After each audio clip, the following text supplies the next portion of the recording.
స్వచ్ఛమైన నాణ్యమైన గౌదర్పార్ పూజా ఉత్పత్తులు www.gaudarpar.com ద్వారా ఆన్లైన్ లో ఆర్డర్ చేయండి. మీ ఇంటిని దేవాలయంగా మార్చుకోండి.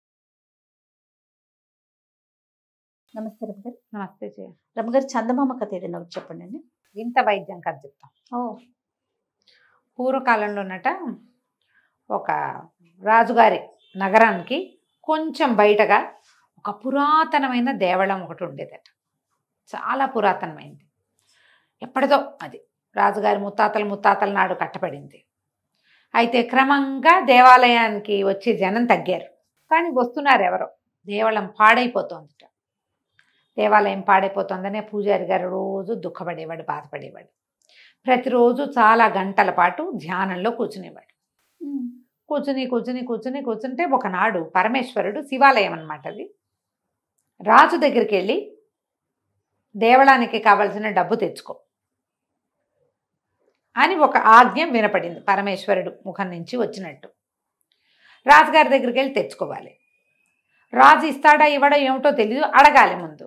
ఈయన బాగా ఆలోచించి సరేలే అని కుర్రాడెవడో చిన్న పూజారి ఉంటే, అరే నాయన రోజు శివారాధన చేయి, అభిషేకం చేయి, అర్చన చేయని వాడిని అక్కడ పెట్టి మెల్లిగా నగరానికి ప్రయాణం అయ్యాడు. కొంచెం ప్రయాణం చేసే రావాల్సి వచ్చింది. తీరా ఆయన నగరంలోకి వచ్చేసరికి రాజుగారికి పుట్టాడు జబ్బట. అయ్యో, ఆయనకి ఏదో ఒంట్లో బాగుండలేదు. వారా వీర బోల్డ్ వైద్యాలనే, గచ్చాకు పుచ్చాకు వైద్యాలనే, వారొచ్చి వీరొచ్చి రాజుగారు వాళ్ళకి వీళ్ళకి డబ్బిచ్చి ఆయన రోగం కుదరల. ఆయనకి విరక్తి పుట్టింది. రాజుగారికి ఒంట్లో బాగోలేదు అన్న వార్త మాత్రం బయట రాసి పెట్టారు. ఎవరైనా వైద్యులైతే రావచ్చు అని. మీరు వైద్యులా అయితే రండి అలా కూడా పిలుస్తారు, కానీ పిలిచేవారు మొదట. ఇప్పుడు నాకు తగ్గకపోతే శిక్షిస్తాను వచ్చిన వైద్యుడిని మొదలుపెట్టాడు రాజు. వాళ్ళని వెళ్ళి చూసి వాళ్ళందరికీ సమాధానాలు చెప్పి, ఏముంది, ఆకలిస్తుందా, కడుపులో నొప్పిగా ఉందా, అది ఉందా, ఇది ఉందా, అవేగా అడుగుతారు. ఎన్నిసార్లు ఎంతమందికని నేను ఒకటే చెప్తాను, ఎన్ని రకాల మందులు మిగుతాను. అందుకని తగ్గించగలను ఢంకా బజాయించి చెప్పేవాడు ఎవడైనా ఉంటే వాడే రావాలి, వేరే వాళ్ళు రాకూడదు, ఆ వైద్యుడే ఉండాలి అని పెట్టాడు రాజుగారు. సరే, ఈయన ఏమనుకున్నాడు, రాజును చూడమన్నాడు. పరమేశ్వరుడు ఏం చెప్పాడు, రాజు దగ్గరికి వెళ్ళి డబ్బులు తెచ్చుకో అంటే వెళ్ళాల్సిందే. ఇప్పుడు రాజు వైద్యుల్ని తెప్పిస్తే ఎవరిని చుట్టాలి. ఒకటి ఆ వైద్యం అయితేనే కుదిరితేనే అంటున్నాడు. సరే, అదేదో చేద్దాం, పరమేశ్వరుడి ఆజ్ఞ మీరకూడదు కదా, అంతేగా. రాజుగారు ఒప్పుకోవట్లేదు కాబట్టి నేను చూడడం మానేస్తానంటే ఎట్లా అని చెప్పి సరే వెళ్దాం అనుకున్నాడు లోపల. నేను వైద్యుడిని అన్నాడు. అనేసరికి వాళ్ళు అన్నారు, బాబు మీరు వైద్యుడు అయితే సరిపోదండి, తగ్గుతుందన్న గ్యారంటీ మీరు ఇస్తారా అంటే, ఇక భగవంతుడి మీద భారం వేసి ఆ దేవళంలో ఉన్న పరమేశ్వరుడి మీదే ఏమైతే అది అవుతుందని తగ్గిస్తాను, నేను ఇట్టటి రోగాలు బోడు కుదిర్చా పరమేశ్వరుడి అండతోటి అని చెప్తే లోపలికి ప్రవేశపెట్టారు. రాజుగారి దగ్గరికి వెళ్తే రాజు తన రోగ లక్షణం చెప్పాడు. ఆయన చెప్పినవన్నీ విన్నాక ఈ పూజారి గారికి అనిపించింది, వీడికి పెద్ద జబ్బేం లేదు, ఇతనికి ఇదో పెద్ద జబ్బు కాదు, కుదరనంత జబ్బు కాదు అది. అది బాగా ఆలోచించుకున్నాడు. వైద్యం చేస్తాను మీకు నేను అన్నాడు. సరే చెప్పండి అన్నాడు నేను. సరే, నేను ఒక కషాయం చేసి ఇస్తా.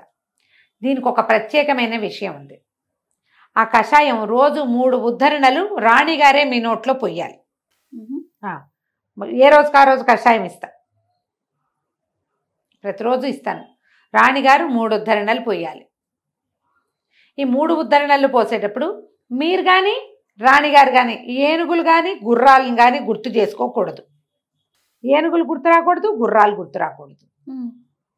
ఆవిడ కషాయం పోసేయాలి, మీరు మింగేయాలి. ఇదే వైద్యం అంటే ఒప్పుకున్నారు. అదేమంత భాగ్యం.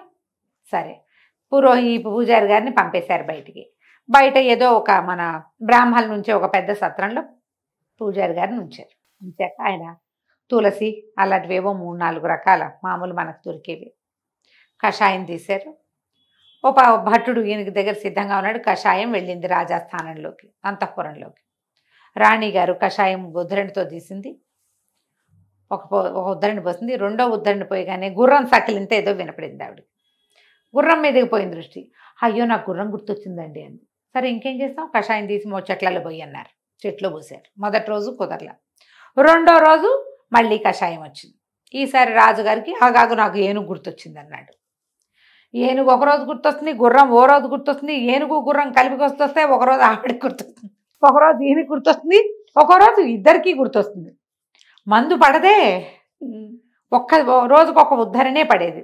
కానీ ఓ 15 రోజులకి ఆయన కొంచెం గుణం కనపడింది. రోజు తులసి రసం అవి పోసేసరికల్లా ఫ్లమ్ము గిమ్ము పోయి ఆకలిస్తుంది, చెవుల్లో గళ్ళు పడ్డాలు అవి తగ్గుతాయి. అయితే ఆమె నెల గడిచేసరికి రాజుగారు కబురు చేశారు. కొంచెం నయంగానే ఉంది, తగ్గిపోలేదు. కానీ ఏమయ్యా నీ వైద్యం, నువ్వు కషాయం పంపుతున్నావు, మేము తాగుదామంటే ఏ రోజుగా రోజు గుర్రమో ఏనుగో గుర్తొస్తుంది, ఈ గుర్రాలు ఏనుగులు గుర్తు రాకుండా ఏదైనా ఒకటి చెయ్యి, ముందు దానికి మంది అనేసరికి ఇతను అన్నాడు, సరే గుర్రాలు ఎన్ని ఉన్నాయో ఏనుగులు ఉన్నాయో ఎన్ని ఉన్నాయో లెక్కేయండి, అవి మొత్తం నాకు దానం చేయండి. నాకు దానం చేశాను. ఇక మీకు గుర్రాలు లేవు ఏనుగులు లేవు, ఇంకెందుకు గుర్తొస్తాయి అన్నాడు. అనగానే రాజుగారు అవును ఇది కరెక్టే కదా, గుర్రాల లిస్టు ఏనుగుల లిస్టు తెప్పించండి అని 2 లిస్టులు వచ్చాయి.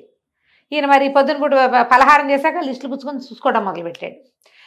ఏ యుద్ధంలో ఎన్ని గుర్రాలు ఉండేవి, ఎన్ని పోయినాయి, ఎన్ని వచ్చినాయి, ఎంతమందిని జయించాక ఎన్ని మంది దగ్గరికి చేరినాయి, అందులో తెల్లవెన్ని నల్లవెన్ని ఎర్రవెన్ని, పిల్లలని పెద్దవెన్ని, ఏనుగులు మనం అడవిలో నుంచి తెచ్చింది, మా నాన్నగారి హయాంలో వచ్చింది, మేనమావ గిఫ్ట్ ఇచ్చింది, మామగారు గిఫ్ట్ ఇచ్చింది. ఈ లిస్ట గోలలో పడి రాజుగారికి అనారోగ్యం లేదు, ఏమీ లేదు. ఆయన శుభ్రంగా బ్రేక్ఫాస్ట్ చేసి లంచ్ చేసి సాయంకాలం పూట అటు ఇటు తిరిగి నిద్రపోవటం మొదలుపెట్టాడు. 4 రోజుల్లో లిస్టు తేలింది, రాజుగారు రోగం టగ్గిన కుదిరింది, పని బాట లేదు అంతకుముందు. అది విషయం. అక్కడి నుంచి ఏనుగుల గుర్రాలు మాట ఇచ్చిన ప్రకారం బ్రాహ్మడికి దానం చేసేయాలిగా, పూజారికి దానం చేసేశారు, ఇచ్చేశారు మొత్తం ఏనుగులు గుర్రాలు. ఇచ్చేసిన తర్వాత రాజుగారు వన్ ఫైన్ డే నాకు అన్నీ తగ్గిపోయినాయి, ఆకలిస్తుంది, నిద్ర పడుతోంది, తినాలనిపిస్తోంది, ఏదైనా రుచికరంగా తిందామనిపిస్తుంది, కాస్త వ్యాహ్యాలకి బయటకు వెళ్దామనిపిస్తుంది, గుర్రపు సారి చేద్దామనిపిస్తుంది, అన్నీ బాగున్నాయి, చాలా బాగుంది, మీకు ఏమి ఇమ్మంటారు అని అడిగాడు పూజారి. నాకేం వద్దండి, మీ గుర్రాలు మీ ఏనుగులు డబ్బులు లెక్క కట్టించి మీరే కొనుక్కోండి, నాకు అక్కర్లేదండి అడిగింది. వెంటనే గుర్రాలు ఎన్ని వాటికి రేట్ ఎంత, ఏనుగులు ఎన్ని వాటి రేట్ ఎంత కట్టి ఇంత కుప్పలుగా ధనాన్ని పూజారి గారి చేతిలో పోసారు.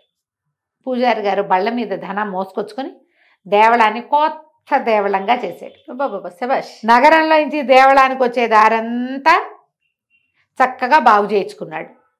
అంతకుముందు బిక్కామయంగా ఉండేది, అదే కదా. రోడ్డంతా బాగుపడింది, బోళ్ళు చెట్లు వచ్చినాయి, మధ్యలో 2 పార్కులు వచ్చినాయి, 2 భోజనశాలలు వచ్చినాయి, ఓ పూటకోళ్ళ సత్రం వచ్చింది, దేవళానికి రాకపోకలు పెరిగినాయి.